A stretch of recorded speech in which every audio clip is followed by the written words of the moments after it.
Hey guys, Rising Star PF2e here, and this is the second time I've redone this video. In this video, I'll show you all of the macros that I use associated with my V12 Ultimate Module Guide for Pathfinder 2nd Edition on Foundry VTT.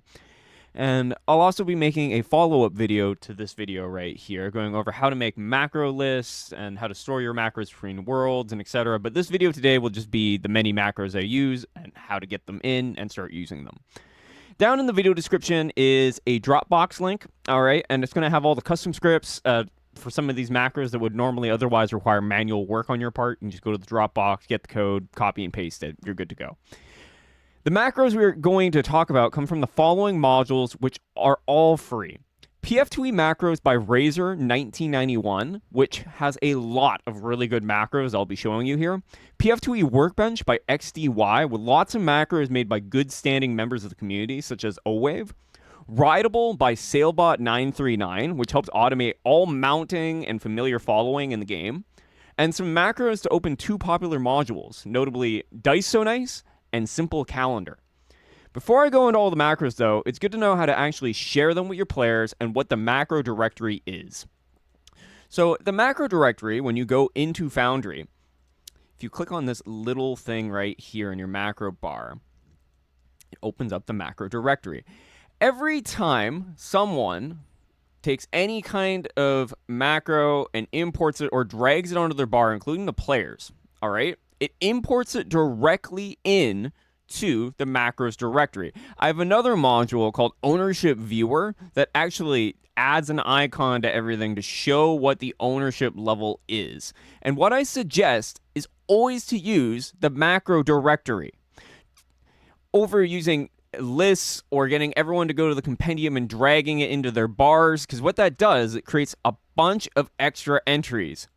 See how I can constantly import this in? Every time a player drags and drops it, you're adding another entry into this, which for some people doesn't matter. Like, you could just let people do that. It's not like it's adding lag. It's not doing anything. It's just making this a little messy. And what I suggest is, so when I import one, it starts out with the ownership of limited or none a lot of the time. So limited is this. Observer is this. Players should probably never be made owners of these macros. But what I do is I'll get the macro I want by finding it in the compendium. I'll import it into here, and I'll separate them into GM only ones. So this is stuff for the AP, and anything else that I use in my bars that players don't necessarily need to use. It's like animation stuff, that sort of thing. And things I want my players to use, I actually put in here. Like here, I just put Heroic Recovery in here. I'll set the ownership to Observer so they can see them all. And the GM macros, I'll make all of this ownership to none so they can't see any of this. And you can also do that on a folder-to-folder basis like so. I suggest just importing them, setting them like this. And say I want to share this with a player, right? I tell them, okay, go down here into the folder. You'll see player macros folder. These are all the different macros I suggest. And if you want to point them out or make it just so you want your players to click them or use them just once, all right? Click and drag to chat to make a UID button. Hey guys, open your Dice So Nice. And that's what this macro does, for instance, this custom one. It's just a nice way to just get your players to click instead of having to go to settings and all that crap to open up their 3D dice settings. If you don't heed my words and you just get people to do their own macros right to the bars and stuff, and you're not clicking and dragging it directly from here to here to give it to them all, or they're not going in here to find it in here, this is the result. So this is an example of a world where I didn't follow that kind of procedure, making folders and doing it nice. And you see, it's a total nightmare. Do you want this to be your life? Because I didn't want this to be my life, so I changed up the way I started doing things. You see, it's just a complete freaking mess. And this matters for a couple different reasons. One, it's a mess. Two, whenever someone goes in and looks for something now, okay, and this is quick insert, it's the same thing if I go to Compendium, you'll see it adds all of those different entries here. It's adding more things to it. It's like, okay, which one is which? And there's no way of telling between them. For instance, when you use quick insert, etc., when you start looking for these things in the directory, what is what? Whose is whose? And Ownership Viewer makes it easier, but it doesn't fix the problem. Do it right. Categorize it all the right way. Show players, hit this button, click and drag it from here to your bars. Don't have this mess. Our first macro is from PF2e Workbench, and it is called Group Perception Roller. And what this requires is you need to have characters actually set under sheets. So like player character sheet set as this is what it's looking for. And when you have tokens that are set to a player in the user configuration on a scene, when you hit this macro, what it does is it does a secret roll of everyone's perception, giving you the total of what those rolls are in a whisper. You can also reveal them if you right-click reveal the message. It's incredibly handy to just go through your session room to room and hit 1 on your keyboard as a GM rather than going, oh, give me a seek.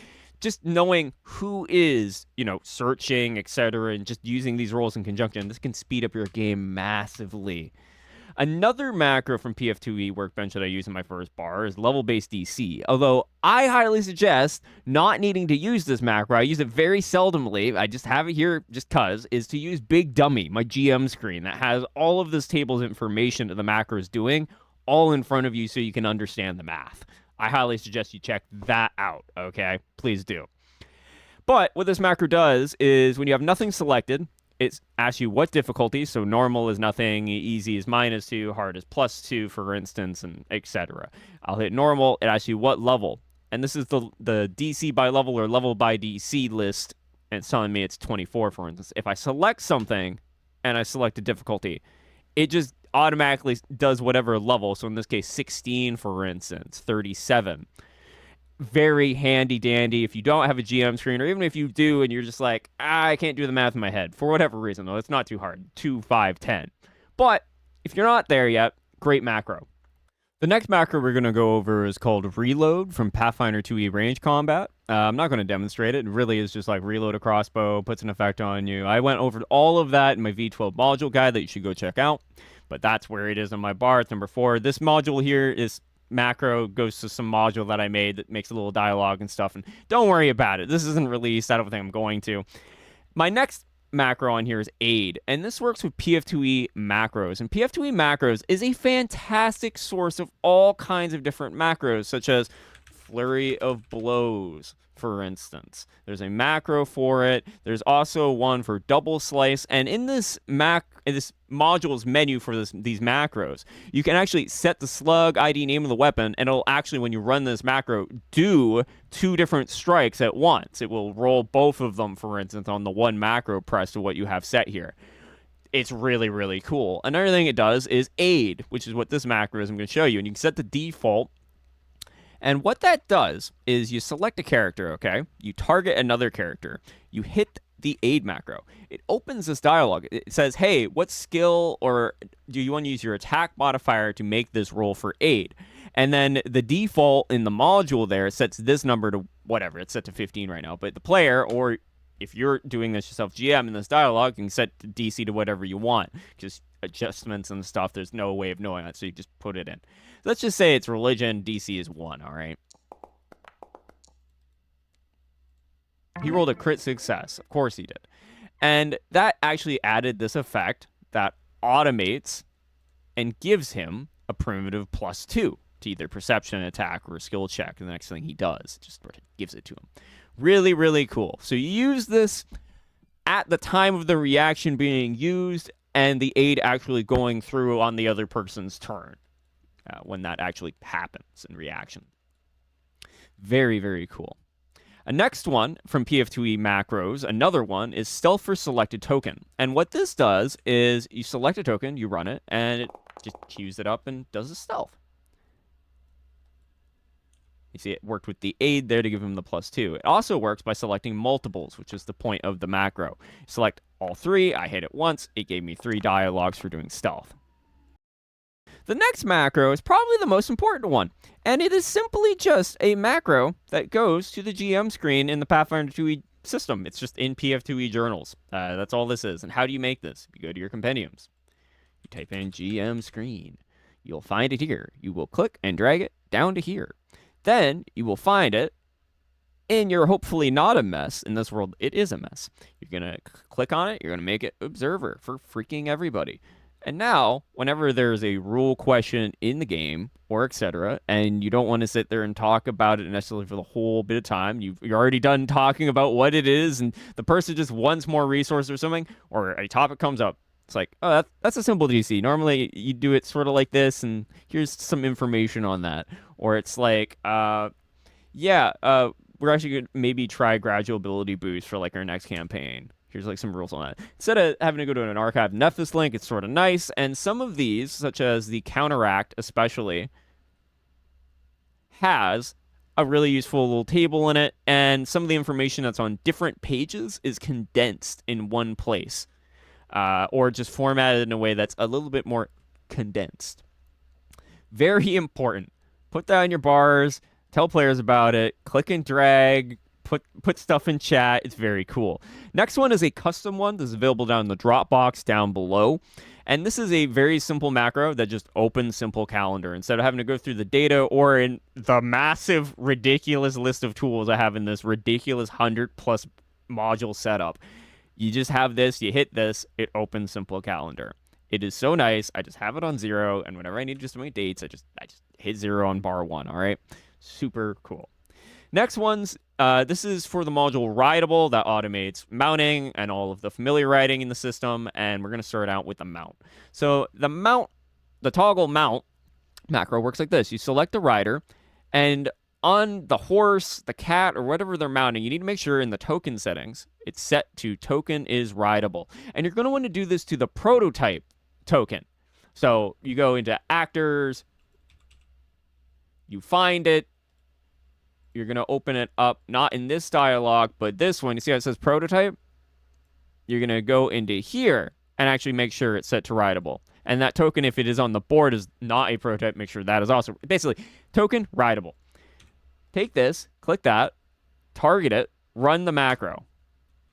And depending on the settings in the module of Rideable, they will link together. I have it set so that they will both move together no matter what, and it automates an effect for the -2 reflex saves when mounted. To undo this, you select the mount again, the rider, same process, rerun the macro. Rechanges the size, does all of that. Another part of this is toggle familiar riding. So, for instance, the witch here, they're familiar. The familiar targets the PC. They hit this.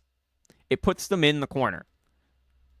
And depending on the settings you have in the module, this could either detach them by selecting them off, or you just have them attached like I do. If you have them attached the way I do, where they're just instantly set up like this, there's an interesting thing. When you run this macro again, it doesn't toggle it like the mount one. You actually need to use the toggle mount or toggle following macro to actually get it off. An interesting little thing that bothers me, but is something I've just had to learn and deal with. The next macro, it's available down in the Dropbox, is just an old macro. I think it's even available in Workbench in a couple different places. I wasn't sure. It's just lights. And all it is a light picker, and I really just use it for this. I want this source to have a light. It's usually either a torch or it's a lamp, and that's what I use this for. There's also some different options for moon touch and stuff for the different color effects. Next is some macros from PF2e RPG Numbers. And this is just the trigger crit animation and finishing move dialogue. What this is the crit animation one is you select token, you hit it, and it just triggers a crit animation as if they did a crit effect. However you have that set in the module. Next one is finishing move dialogue. Same thing. Depending on your settings, which changes the way this animates and how it comes in, the speed of it and everything, you can animate a set of words. Use it for more than just finishing moves. Use it for any kind of big moment thing, reveal anything. The next thing, I'm not going to demonstrate this, I'll run it, but I'll just show you this. This is called Ration Consumer. And this is from PF2e Workbench. And what this is, actually, let me double check it is. Yes, it is. And what this is it looks for players online, if you have other players logged in. And just like Perception Roller, the group Perception Roller, so long as the player has a sheet set here and they're logged into the world, when I hit this, it's going to automatically deduce a ration from everybody who's logged in on their character sheet, or one use of a ration. I don't use this very much myself. It's an option if you're lazy, I guess, but there's a potential to hit it or to not, forget. I suggest using PF2e dailies and having players do it themselves when they go to their daily preparations at the end of the day to consume it here. I prefer that, but if you don't do that for whatever reason or whatever, here it is, it's Ration Consumer. Next one is Refocus from PF2e Workbench. And the way this works is very easy. Let's say Ezra in here, I take a focus point away from him, I have him selected, I run the macro. It gives him a focus point, it puts it in chat that he got a focus point. It's really that simple. The next macro I'm going to show you isn't really on my bars, because I don't really use this myself, but a lot of people do, and it's great when you are playing in a game to use this. It's called Basic Action Macros. It's part of PF2e Workbench. And what this is, you select a character, you hit it, and it has all your actions, and it's good for your encounter actions. I find it's good enough for that, at least. It populates it, and it's just really as simple as, okay, I want to do a jump. I can just hit jump, for instance. Instead of finding the in particular thing, it just has it here. And let's say you're doing an attack. Okay, I want to do a grapple, hit map, and you can hit it here too. It also has sections for exploration and downtime, but it doesn't auto-populate them in a way that I think really makes a lot of sense, and it doesn't automate it in a way that is modern in any way. So I don't use it for these two things. I use it just for this occasionally, and when I play games, I just know how to do all the roles, so I don't use this. But lots of people like using this. Basic action macro in PF2e Workbench. So what do I use for players for exploration activities and downtime and stuff? Downtime, I just use the activity and do it mostly manually. When it comes to exploration activities, I use exploration activities by Razor 1991 in PF2e Macros. And what this thing does is it's the same thing as BAM, but it automates some of these things a little bit further. For instance, Scout. This would actually apply Scout effect to everyone in the party if this character was in a party sheet. And it just automates and lets your players turn these on and off from this little macro. It is so cool, and it gives a little pop-up, and it just works amazing, all right? The next two that I'm going to show you, well, I guess the next three, are preparatory ones, okay? And what these are is we have a wand and scroll generator and a loot generator. These come from PF2e Workbench. And what these are is I hit the wand and scroll one. It's just a dialogue to create literally a wand or a scroll. Loot generator is the same thing, except it's for permanents, consumables, and treasures. Don't use these during a game. I don't suggest doing that, like ad hocing it that much, because you got to think about it a little bit, and you got to think about your numbers and how much have I given them, and look at your tables and stuff.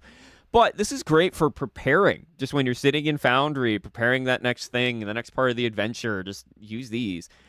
Another thing, put some opposition down on the board here. Anything that's an opposition, there's another one called XP or Encounter XP, and it's in PF2e Workbench, and you select opposition, you hit this. It's going to ask you what's the party size and what are their levels. Let's say that I have a party of 4 at level 12, calculate.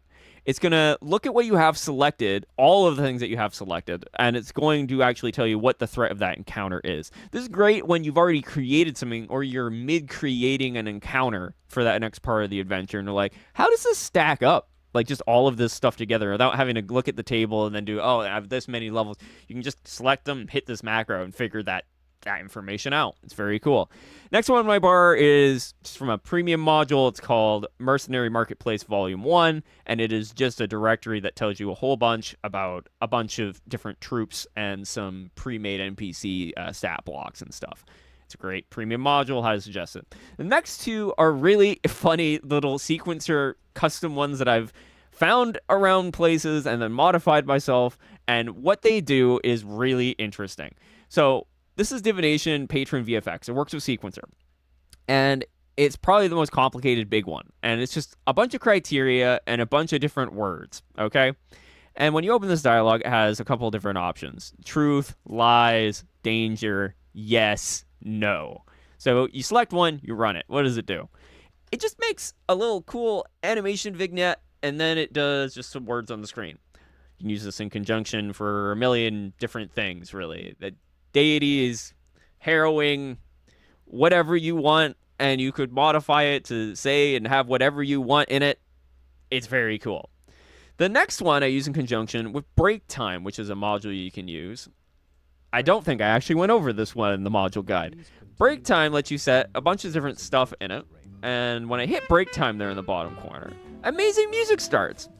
Your game is important to us. And Please you can stand set the by. break playlist in here, and you can actually set an effect for it to sound, like please hold on, etc. GM would Very like cool. you to know that dice rolls performed And in his absence. So I hit will that, not be it makes this counted. dialogue come up. I'll be like, okay guys, let's take a 5-minute break.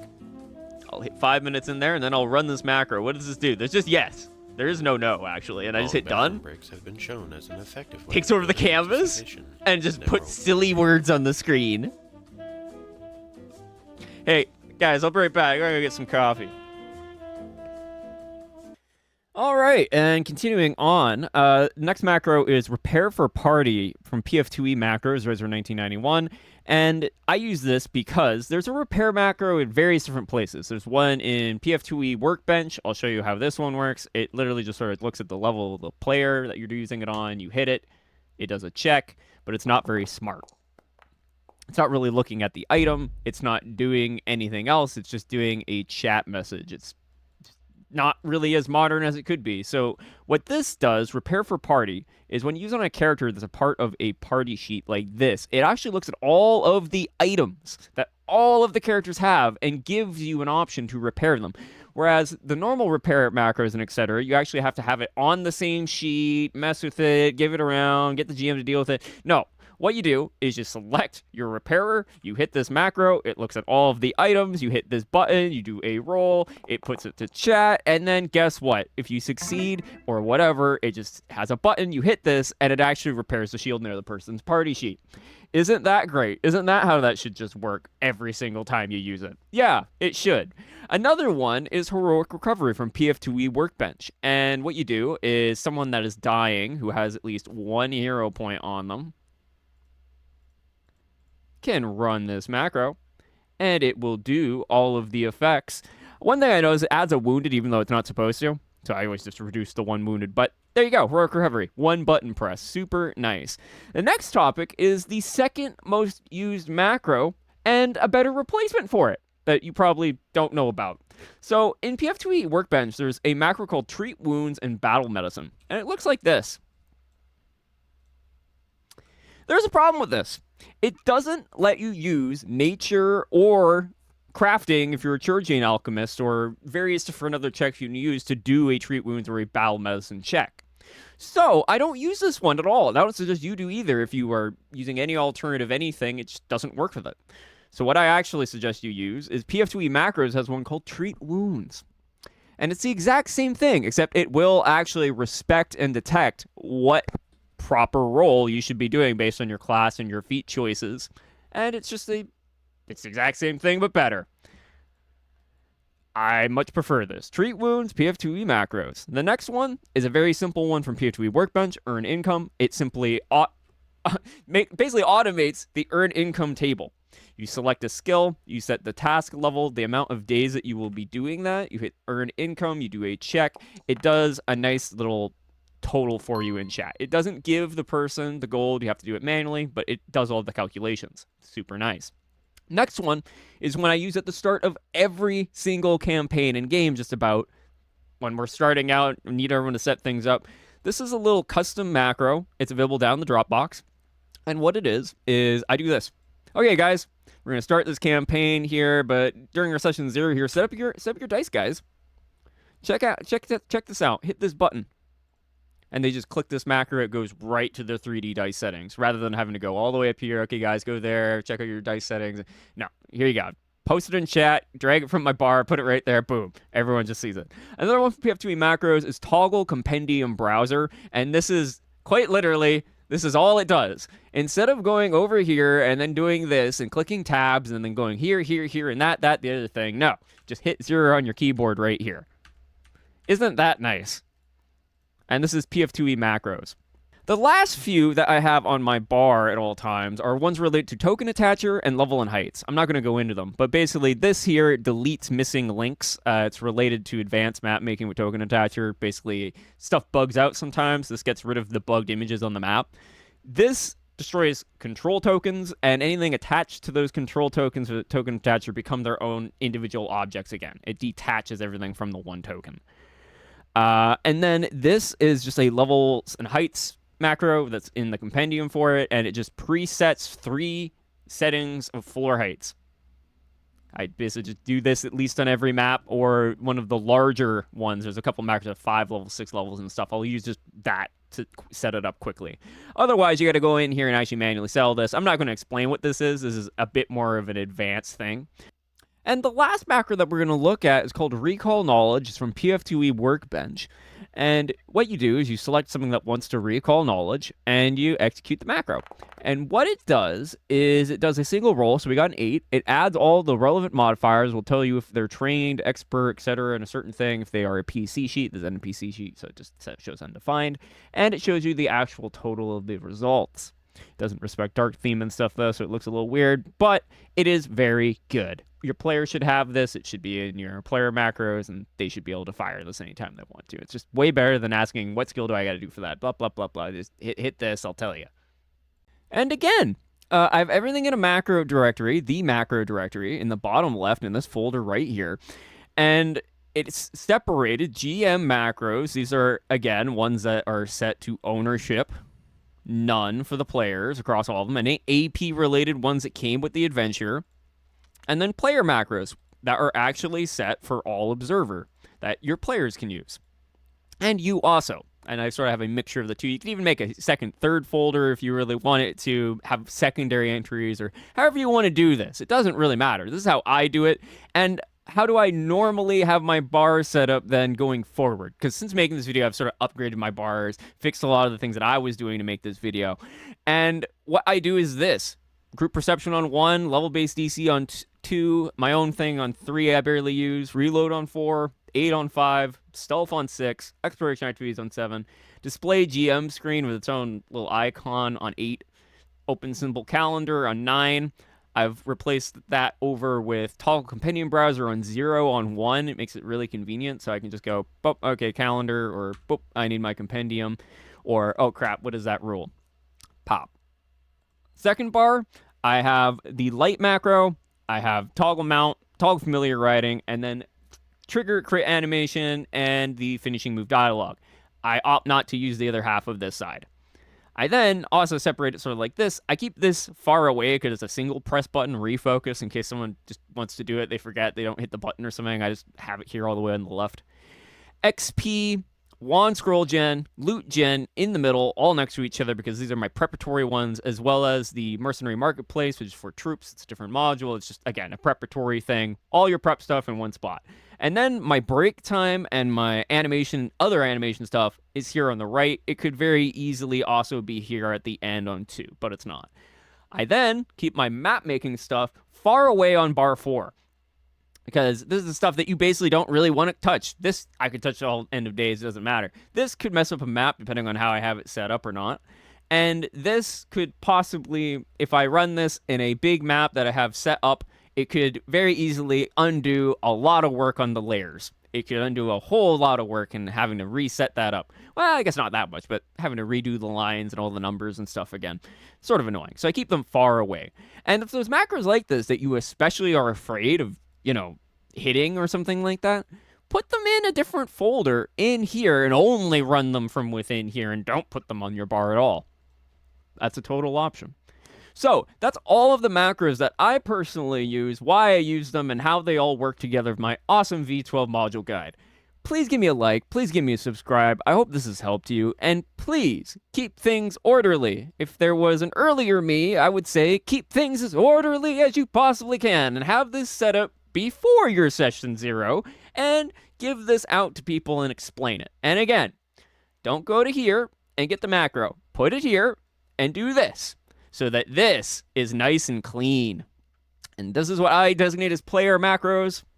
This is what I designate mostly as my GM macros. Okay? Okay.